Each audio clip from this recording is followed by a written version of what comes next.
자, 최근 들어서 2차 전지 움직임들이 심상치가 않습니다. 다음 주 일정 한번 체크를 하면서요, 우리 2차 전지 어떻게 해야 되는지에 대해서 설명을 드리도록 하겠습니다. 6월 세 번째 주 일정을 보시면요, 중요한 일정들이 꽤 많이 있습니다. 14일 수요일날 금리 발표가 있습니다. 이게 뭐 제일 중요한 것 중에 하나라고 볼 수가 있고요. 그 전날에는 5월 CPI 발표가 있죠. 요 두 가지를 통해서 미국 시장이 조정으로 가느냐 안 가느냐, 요것이 이제 결정이 될 것 같은데, 미국 증시 심리 지표인 Fear and Greed 지표를 보면 지금 익스트림 그리드까지 올라가 있는 상태입니다. 과열에 들어갔다라는 거죠. 그래서 이것이 만약에 쇼크로 나온다라고 했을 때는 미국 시장은 조금 조정을 받을 가능성들이 있죠. 그리고 테마성 흐름들을 한번 보시면은 주요한 테마 메타버스 엑스포가 열리죠. 그래서 오늘은 메타버스 관련주들과 2차 전지에 대해서 살펴보도록 하겠습니다.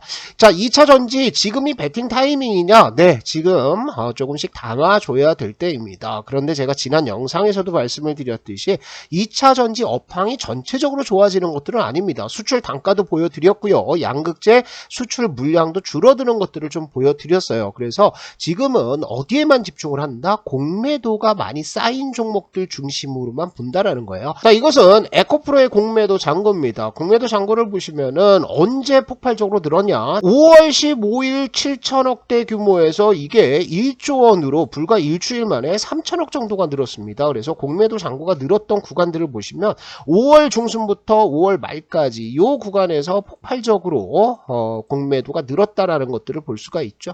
그러면 그때가 언제냐? 이렇게 주가가 빠질 때입니다. 빠지는 구간에서 15일부터니까요. 여기에서 공매도가 엄청나게 늘었다라는 거죠. 그러면 공매도 단가가 얼마가 되겠습니까?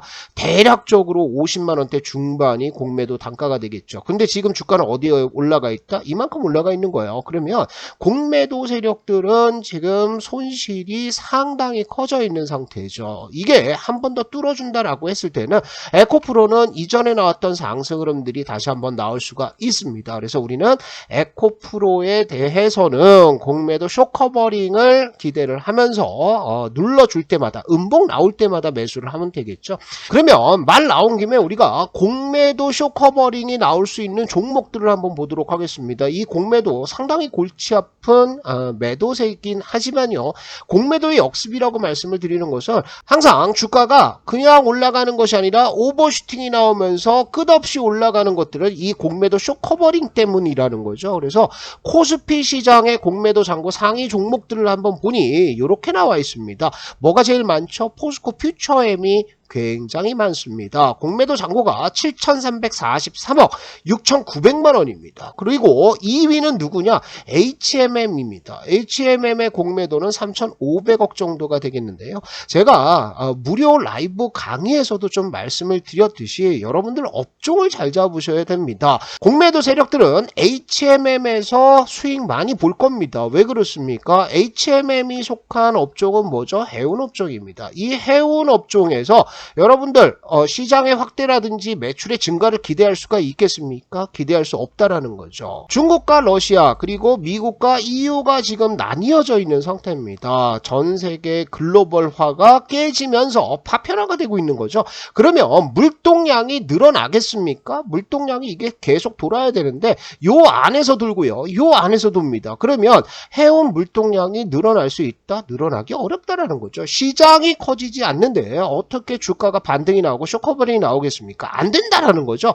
이뿐만 아니라 보시면은 공매도가 타겟으로 하고 있는 것들이 카카오뱅크, 아모레퍼시픽 이런 종목들이죠. 자, 보세요. 카카오뱅크 시장이 늘어납니까? 인터넷 은행의 시장은 늘어나지 않습니다. 대부분 비슷한 서비스들을 기존 은행들이 내놓으면서 별 메리트가 없다라는 거죠. 아모레퍼시픽 지금 중국에서 한국 화장품에 대한 프리미엄이 있습니까? 없다라는 겁니다. 그래서 이렇게 공매도가 쌓여있는 종목들은 나름의 이유를 가지고 있는데요. 그러면 포스코 퓨처엠은 시장이 늘어납니까? 늘어나죠. 2차 전지 시장은 앞으로 폭발적으로 성장을 할 수밖에 없습니다. 이 포스코 퓨처엠의 공매도 잔고는 어떻게 돼야 된다? 쇼커버가 들어와야 된다는 거예요. 이렇게 보면 어떤 종목들 투자를 해야 되는지 여러분들 아실 수가 있을 겁니다. 코스닥을 보시면은요, 단연코 압도적으로 공매도가 쌓여있는 것이 에코프로 BM 그리고 LNF 2차 전지 쪽입니다.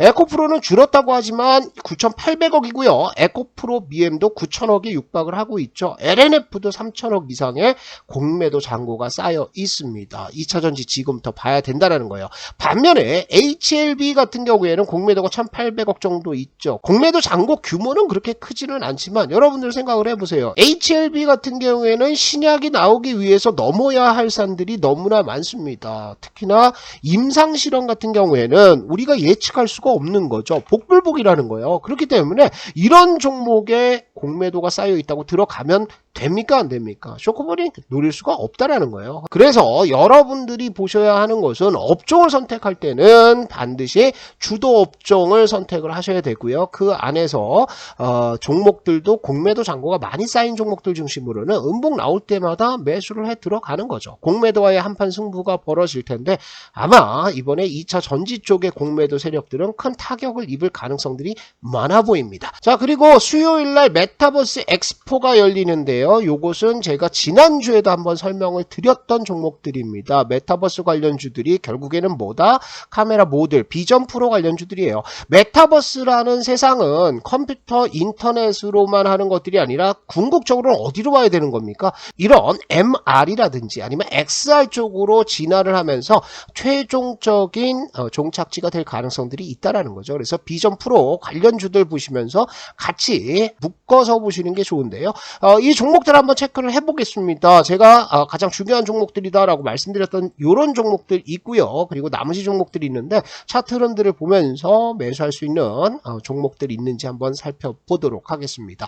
자, 이 자료는 강한주식연구소 어플에다가 제가 올려놨습니다. 공매도 잔고 상위 종목들 한번 체크를 하시고요. 메타버스 관련주들 체크를 하시면서 다음 주에 수익들 내시면 좋을 것 같습니다. 이 어플은 무료로 운영되고 있고요. 여러 가지 자료들 뿐만 아니라 매일같이 단기로 여러분들이 접근하실 종목들 말씀을 드리고 있는데 단타라고 해서 2% 3% 먹는 게 아니죠. 사마전기 같은 경우에도 100% 이상의 상승이 나왔고요. 에코플라스틱도 160% 수익이 나오면서 100% 넘는 종목들 여기에 다 걸린다는 거죠. 우리 영상의 설명란 그리고 첫 번째 댓글에 제가 링크 올려드렸으니까 이 링크 통해서 설치를 하시면 될 것 같고요. 2차전지 좋아하시는 분들은 강한주식연구소 어플을 반드시 설치하셔야 됩니다. 여기에 많은 자료들을 올려놨는데요. 이렇게 밸류 체인부터 시작해서요. 시장에서 잘 찾아볼 수 없는 여러 가지 자료들을 올려놨기 때문에 이 강한주식연구소 어플은 꼭 설치를 하시기 바랍니다. 어플 회원님들이 실제 자신들의 계좌를 인증한 수익 인증들이 올라와 있습니다. 얼마나 어떤 종목을 가지고 수익을 잘 내셨는지 직접 여러분들이 확인을 하시면 좋을 것 같습니다. 자, 이제 종목들 하나씩 살펴보도록 하겠습니다. 에코프로 보도록 할게요. 에코프로 이렇게 올라갔다가 고점 맞고 쌍봉 만들고 나서 내려와서 다시 몇 번 나왔습니까? 1번 나왔다가 2번 나와서 3바닥 잡았고요. 이렇게 3번 들어가서 4번 터졌죠. 그러면 이거는 상승의 확률이 훨씬 더 많은 겁니다. 그런데 공매도가 어디서 늘었다? 여기에서 엄청나게 늘었다라는 거죠. 1조 원 이상의 공매도 잔고가 터졌었는데 이렇게 상승으로 방향을 잡고 볼린저 밴드를 돌파했다. 그래서 이게 추가적인 상승 나온다 했을 때는 이거 완전 쏴버리는 겁니다. 1조 원에 달하는 공매도 잔고가 숏커버링 된다라고 했을 때는 굉장히 탄력적으로 움직일 수밖에 없고요. 중요한 것은 올라가는데 따라 사는 게 아닙니다. 오늘 에코프로 매수하신 분들 손실 나 있는 분들 많을 거예요. 그래서 어떻게 매수를 하시냐 하면 요게 빠질 때마다 매수하는 겁니다. 음봉이라든지 아니면 마이너스권 빠질 때마다 살살살 사 놓으시면 에코프로는 조만간에 한번 크게 튈 가능성들 있어 보이고요.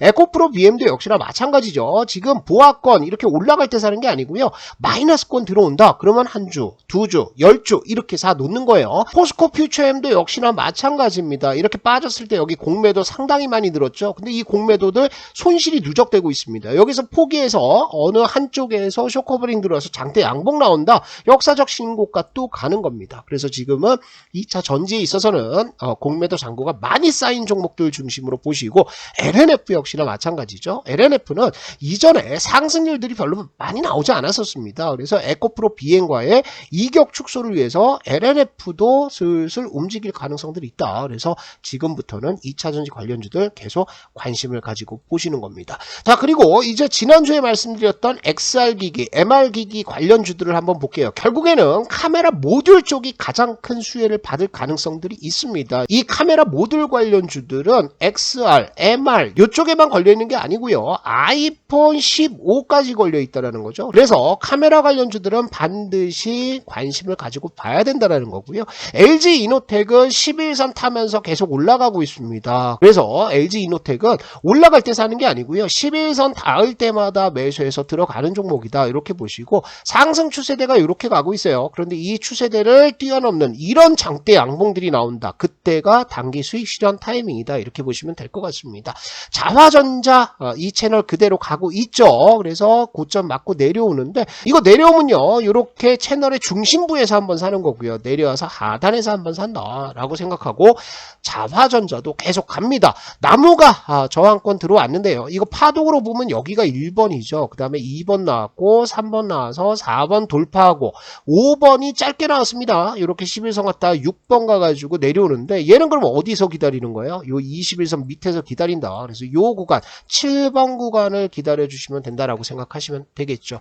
선익시스템은 고점에서 지금 쉬고 있습니다. 이렇게 박스권 가져가고 있는데 이 박스권 안에서는 매수 가능합니다. 그래서 어떻게 된다? 볼린저 밴드가 점점 수렴을 하고요. 그러면 여기에서 방향성이 위쪽이든 아래쪽이든 결정이 될 거예요. 그래서 볼린저 밴드 하단을 이탈한다라고 했을 때 박스권 하단이죠. 그러면 손절 그리고 위로 올라가면 계속해서 추가 매수를 통해서 비중을 늘려가신다라고 보시고요. 뉴프렉스는 여기서 파동이 진행 중이에요. 되게 짧고 자잘한 파동들이 나오고 있는데 여기가 1번입니다. 볼린저 밴드 이탈했고요. 쌍바닥 잡아서 안착하는 구간 2번 그리고 여기가 3번이 되겠죠. 그리고 볼린저 밴드 돌파 나왔고 4번 나왔고요. 5번 11선 왔다가 6번 가서 7번 가고 있는 거예요. 7번. 그래서 여기에서 잡아준다면 전고점 때 돌파 나오는 거고요. 그렇지 않고 여기에서 박스권을 못 잡아준다라고 했을 때는 하방으로 터지겠죠. 그래서 이 박스권 하단을 단기적으로 보신다라고 생각하시고요. 칩셋 미디어 그대로 가는데요. 이것은 뭐 보유자 영역이라고 보세요.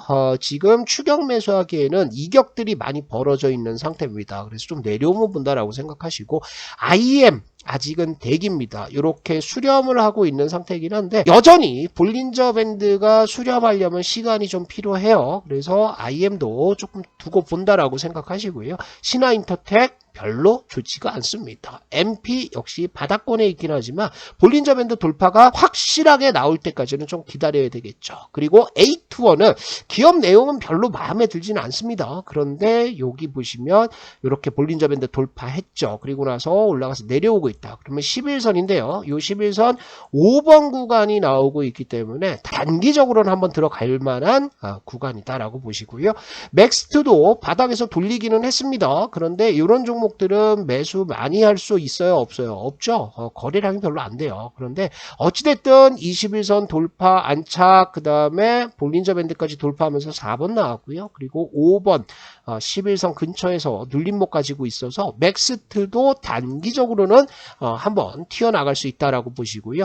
코세스 별로입니다. 거래량이 너무 없어요. 그리고 덱스터 이렇게 하나 터졌죠. 지난주에는 제가 덱스터는 보지 말라고 그랬습니다. 왜냐하면 수급들이 확인이 되지가 않았었는데 이렇게 매수가 하나 들어왔고요. 볼린저 밴드 돌파를 해놓은 상태이기 때문에 이거는 11선 올라오는 동안 이 구간에서 매수 들어가는 종목이다. 이렇게 정리를 하시면 좋을 것 같습니다. 자, 시장 흐름들 좋습니다. 그리고 제가 업종들을 자꾸 말씀을 드리고 있는데 여러분들 다시 한번 말씀드리지만 HMN 가지고 계신 분들 속상하시겠지만요. 이게 올라갈 수 있겠습니까? 못 올라가요. 그리고 조선업종 역시나 수주는 많이 터졌는데 실적이 흑자로 돌아서기까지는 못 갑니다. 은행주들 올라갈까요? 은행주들의 모멘텀이 뭐가 있습니까? 시장의 확대 없다라는 거죠. 그러면 증권주는 어떻습니까? 지수가 올라가면 수수료 수익이 나오면서 상승 가능성들은 있지만 얘는 폭탄을 하나 안고 있다는 거죠. 뭐죠? PF를 안고 있습니다. 그죠? 그 다음에 보험 같은 경우에도 보험 1분기 실적이 다 좋아요. 그것은 실제로 실적이 좋아지는 것이 아니라 장부상의 이익들이 늘어난 겁니다. 돈이 들어오는 게 아니라는 거죠. 그래서 여러분들 여러분들 아무 업종이나 매수하지 마시고요. 제가 유튜브를 통해서 계속